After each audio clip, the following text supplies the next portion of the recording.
I'm so excited, but I'm in so much pain. I am 3 centimeters dilated and 60% effaced. Baby girl's coming out any day now. Hopefully tonight. Y'all pray for me. Hi guys, welcome back to my channel. How's everybody doing today? If you're new here, hi, my name is Genesis and I like to post about my postpartum depression struggle and my postpartum anxiety and a lot of things that us mothers go through. And I like to share tips about makeup and about a lot of other different things. So if you want to get to know me a little bit better, make sure to hit that subscribe button and stay tuned for what's to come. So in today's video, I decided I'm finally going to do my labor and delivery. This one was coming from a long time ago, but I haven't had time to actually sit and talk and like get it all out. I'm back to the plain backdrop. So yeah, if you want to get to hear this, then stay tuned. And here we go. So from when I turned, I would say at 36 weeks, I think it was 34 weeks, I started with the Braxton Hicks. Let me remind you, if people tell you that because you are on your 3rd pregnancy, you should already know the symptoms of when you're going into labor, that's totally fucking a lie. Because my 1st pregnancy, I was in labor and I didn't know. I was 19 years old. I had no clue that I was in labor until I had contractions all day. I was spotting, and then at nighttime my mom finally comes and picks me up because I told her like, okay, yeah, let's go to the hospital finally. And on the way over there, my water breaks in the car. So I was in labor all day. I had no idea. My contractions were not painful at all to me at the time. With my 2nd pregnancy as well, I was 39 weeks and like 5 days. I go into my doctor's office and I get a membrane sweep. And then after that, I didn't get contractions or nothing. So on the way to the hospital, they did that, then they sent me to the hospital. At the hospital, I got induced. So my contractions were induced contractions. And to my knowledge, from what I hear from everybody's experience, getting induced hurts way worse than a natural labor. Getting induced is like the worst thing that could ever happen to you. So now my 3rd pregnancy, I was like, okay, it has to hurt so bad where I can't take it. It's gonna be, you know, like, I mean, it's not gonna hurt that bad because I got induced already and I know that getting induced hurts. Like, there's no tomorrow and I already did it, so it's gonna be okay. So then here comes, we go to my doctor's office and it's my 36-week checkup. He started checking me at 36 weeks. I was already 2 centimeters dilated at 36 weeks. I didn't really progress much. I had something called prodromal labor where I would contract every day. Like, I would have episodes of contractions, but my cervix wasn't changing and I wasn't dilating. Like, nothing was really happening. So these ones would happen mostly at nighttime. There was days that I would get up at 2 in the morning to go get in the shower and sit there and let that water just run down my back. And it was the worst pain to me ever. So I was like, okay, what's going on here? So that's what I dealt with from 36 weeks till the day that I gave birth. At one of my appointments, my doctor was like, okay, I can induce you at 39 weeks. You're healthy, the baby's healthy, you've had previous healthy deliveries, so I can induce you. So I was like, okay. I got induced with my 2nd child, and this time I was like, from the moment I found out I was pregnant, me and my husband wanted to do a natural birth. Like, that was always in like our plan. We have always said, he would always push me and tell me, you could do it, I know you could do it, like, you can do natural, let's try natural. So in my head, my whole pregnancy, I was preparing myself for a natural birth. I remember there was nights where I was having these prodromal labor episodes where I would pray and tell God, God, please give me the same strength that you had when you were on that cross. Give it to me because I'm going to need it and I'm going to be able to do this. Like, I'm going to have this baby with nothing. And I would pray and just say, help me, because, dude, it was painful. And by the time I was 8 months, actually, I already couldn't walk. My back was hurting. My vag was literally like, I could feel this in my vag at 8 months. Like, it was just crazy. So then I talked to my husband and my mom and my mother-in-law, and everyone's against me getting induced. And I was like, okay, then I'm not gonna get induced. This time I'm not a patient person. So I was like, I'm gonna be patient.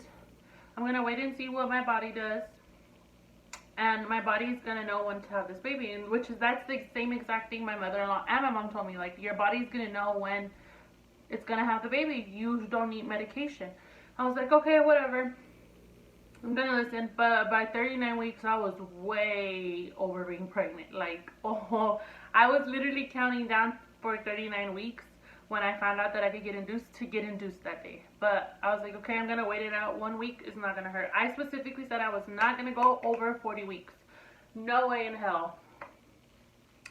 So I was going every week. Then I think I went up to 3 centimeters, and then my due date was December 24th.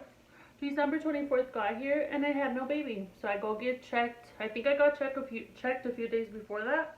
And he's like, do you want me to sweep you? And I was like, no, not yet. Let's wait for the 40-week mark. December 24th comes. I start contracting all day. I'm in the lobby of the doctor's office in pain, contractions. It took forever for me to get seen. So he finally goes in there. He's like, you're 4 centimeters dilated and 80% effaced.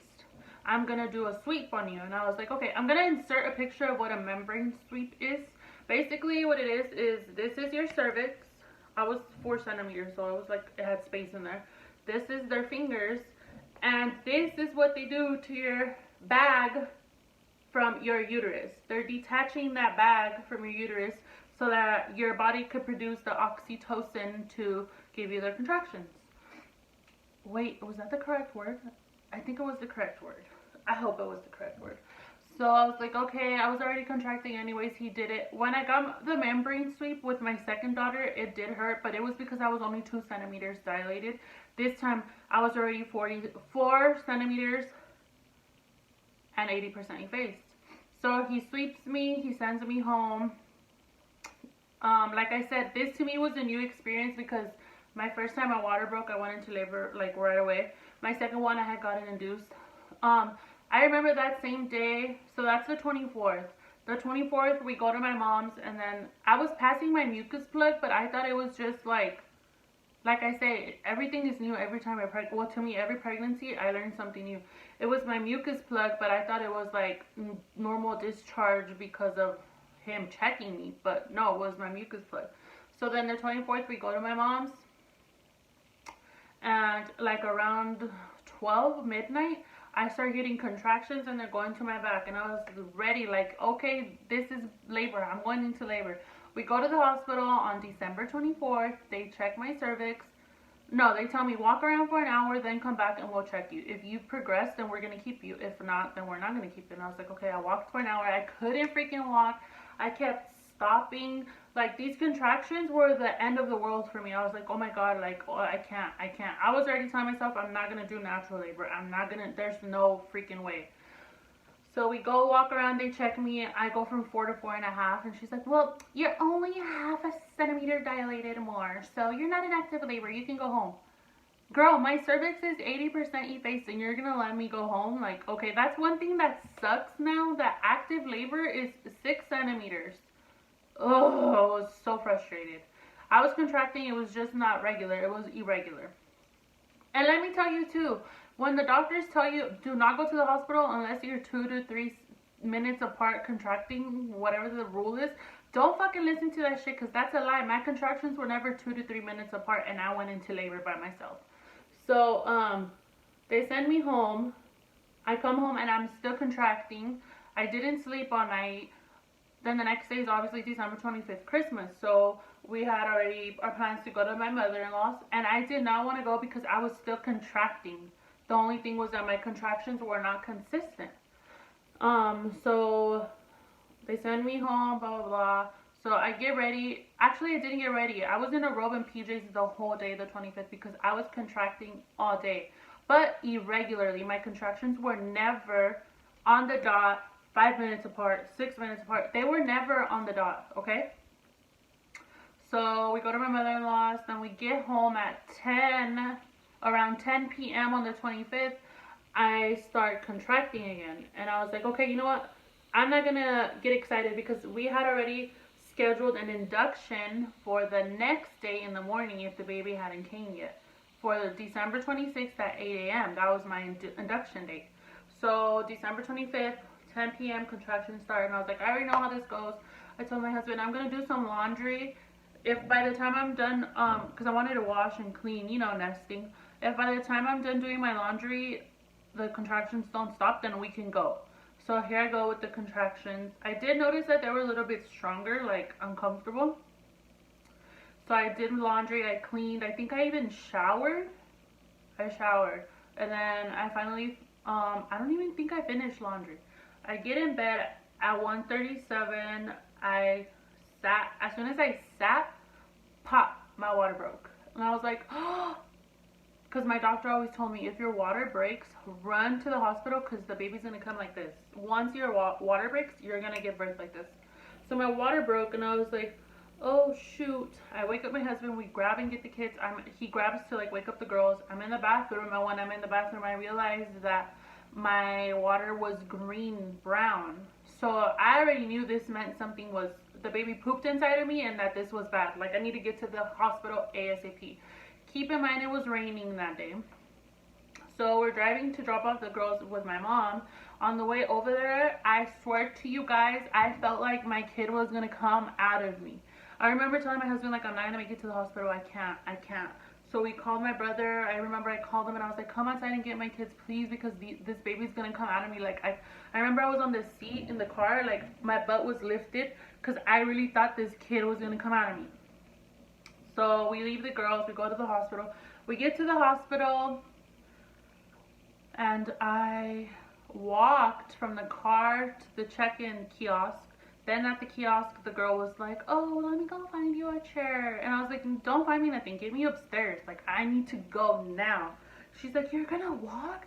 I was like, yes, I am. And I had gotten a towel and I was holding it between my legs. Because you know when your water breaks, how it feels like all gross. So we're going the elevator. We go up there and it's the same group of people that was there the night before that I was there. And they're like, oh, you're back? And I was like, yes, I am. I'm back. And this time my water broke, so it's labor time. Okay, they rushed me to the room. I get there, they check me, and the girl's like, wow, you're 4.5, 5, and you're still 80% effaced. Now, these contractions were the bad ones. These ones, oh my God. My husband's arm probably turned purple, so I told her, like, my baby pooped inside of me. I know she did, like, please explain to me what's going on. So she checks me and she tells me, yeah, the baby pooped inside of you.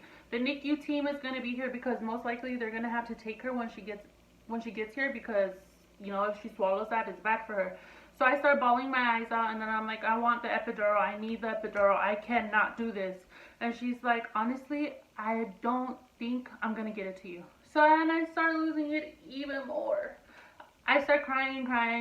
And I have a breakdown, and then I'm finally like, I collected myself, and I was like, you know what? You prayed for this. This is what you wanted. God's giving it to you, so now you suck it up and go through with it.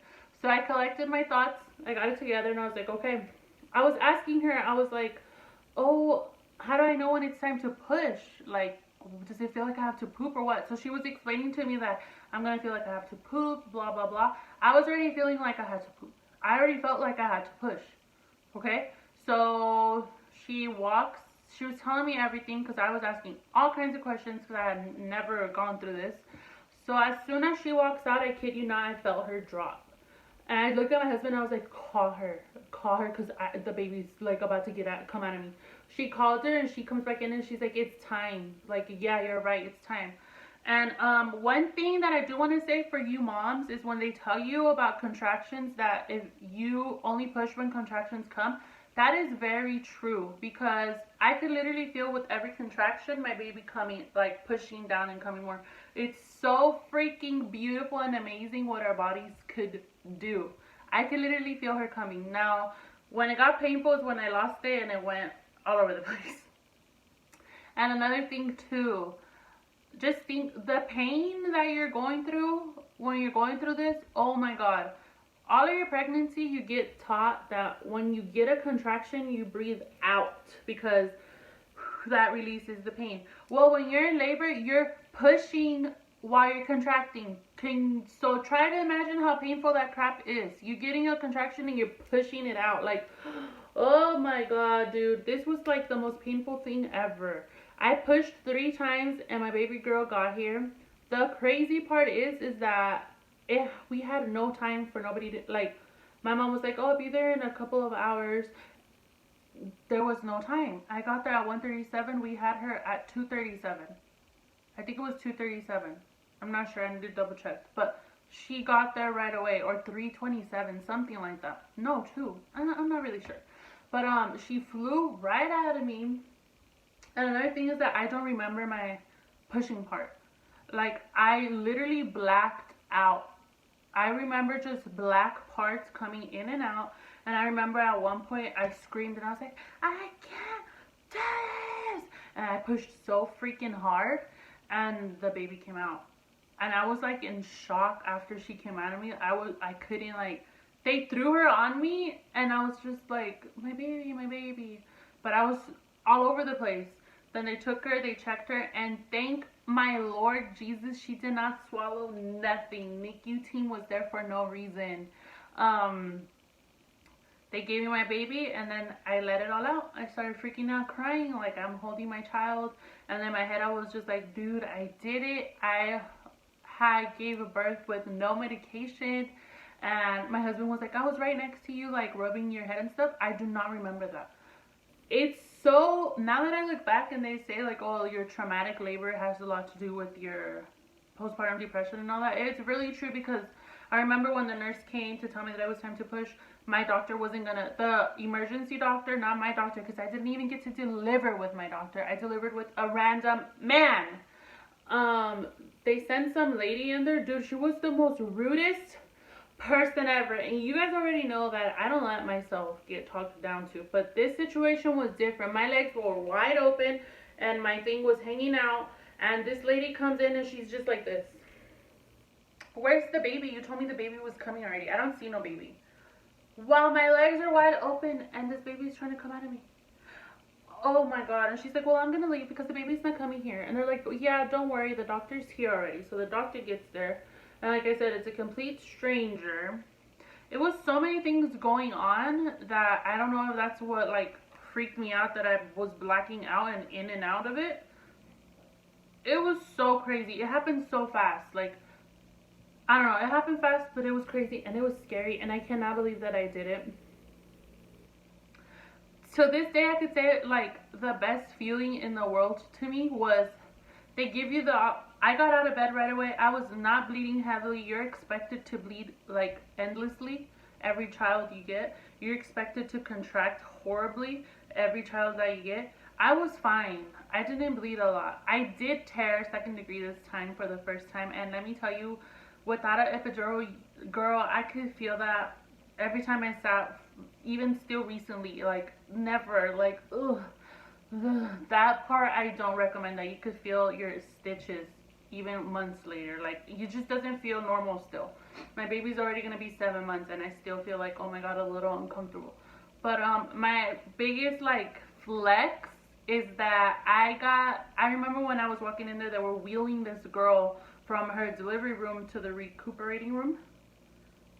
They were wheeling her and she was holding her baby.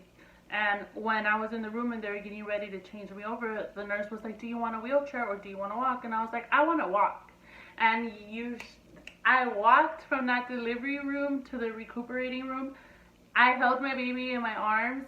Oh no, I think I pushed her on the thing while I was walking. I had never felt so empowered in my life. I carried life and that's empowering, but this feeling of being a badass woman, you just gave birth naturally. No medication, no nothing, and now here I am walking, pushing my baby. Like, oh my God, that was like the biggest freaking accomplishment ever. It felt so beautiful and no one could ever take that away from me. That was so beautiful to me. Also, I want to let you know, speak up for yourself if you don't feel good in the hospital. I started feeling dizzy probably like like in the morning, the madrugada.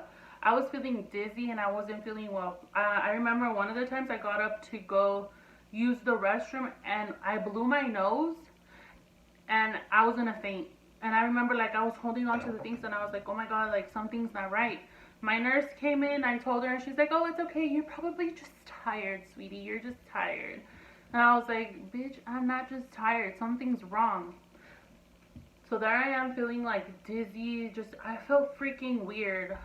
Then the time comes where we're getting discharged to go home, and the OB finally comes in, and I told him, I was like, something's not right because I'm dizzy. Like, I'm really dizzy. Like, how are my iron levels? They check my iron levels, and I'm a few levels away from having to get a transfusion. And I was like, I complained to the nurse earlier that I wasn't feeling good. And he's like, wow, like, yeah, it's really low, but not low to where I'm going to have to give you a transfusion, but you're right there. You need to go home and take your iron supplements. And I was like, okay. So when you're in there and you feel like something's wrong, please speak up. Whether it has to do with your mental state, your health, your vag, your titties, like your nipples cracking. Trust and believe that lady that they have, the breastfeeding consultant, I was calling her every 5 minutes. If I couldn't latch her on right, you come and help me. If the baby I thought wasn't eating, you come and help me. If my baby wasn't, like anything that I needed, because I wanted to make sure I came home and I was like ready, you know? But yeah, that's it. That's my story. It happened so quick. So if you're on your second or your third child, please do not wait to go to the hospital. Like if you're contracting or if your water breaks, please run, because you will have that baby in your car. You will have that baby at your house. It's so much easier for you to give birth after you repeatedly have kids. And yeah, pay attention to your body. Listen to your body. Listen to your body. One thing I am going to advise, do not get those pregnancy apps. I remember that I would beat myself up because I would hear girls at 36 weeks like, I'm 60% effaced and blah, blah, blah, blah, blah. And I was mad at my body and at myself. I was like, what the fuck? Why is none of this happening to me? Because I was at 2 centimeters for a while. I was like, I'm not going to do this. I'm going to get induced. Like, I was so mad at all these negative thoughts until finally the day came where I was like, you know what? Stop worrying. Stop being negative. It's going to happen. And it happened. And most importantly, prayer works. Prayer gives you what you want. Look, I prayed and God gave me exactly what I asked for. My unmedicated natural birth. And I wanted to experience this. I wanted to be able to speak about it. And I wanted to have this as like a memory. And I think the cutest part ever was that me and my husband got to experience bringing her into this world by ourselves, just me and him, just because it was so spontaneous. My medical record, it says I had a spontaneous labor and delivery. That's how fast she came. So yes, just listen to your body. Enjoy your pregnancy. Don't try to compare your progress to other women. My belly never dropped. My belly was always high. My belly never dropped. I'm truly extremely blessed that my water broke 2 times out of my 3 pregnancies, because that's very rare. Don't be negative, think positive, and be strong. If you want to do natural, try it. You can do it, okay? Look, I did it, and I'm very dramatic sometimes, and I exaggerate. Sometimes I did it. I'm fine. You could do it. I'm glad now that they sent me home when I was 4 centimeters, because now that I think about it, I didn't have to sit there and be stuck to the bed and like be in labor. I got to come home, labor at home. That's the good part about it. I labored at home. I went through all the pain, kept my mind distracted. I got to the hospital, and within an hour, it was time to push. So I was in pain, but it wasn't like I'm stuck here in pain. So it was so much helpful. So if you think that you could handle going home and laboring at home, do it. But just when you know that it's time, please go, because these babies will come. But that's it for today. Thanks so much for listening, and I hope you guys enjoy this. If you enjoyed and you could relate, please give me a thumbs up. Also, give me ideas of what you guys want me to film, because my husband's home for the next couple of, I don't know how long, weeks or days. And this is my time to film and get ready and go crazy. I might do a video of my new like makeup stuff that I've been trying. I have been trying to figure out what works for my skin. As you can see, we have a flawless face today, and I have nowhere to go but my couch. Yeah,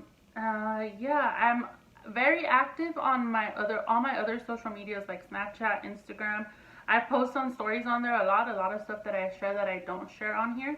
So if you want to keep up with me, follow me on there. It's the same handle, Athena_92. And thank you guys so much for stopping back and being interested. Please make sure to give me a thumbs up and please subscribe. We're almost at 100 where I'm going to do a giveaway. And yes, please take care. Please stay safe and most importantly, stay blessed. Okay, guys? Bye.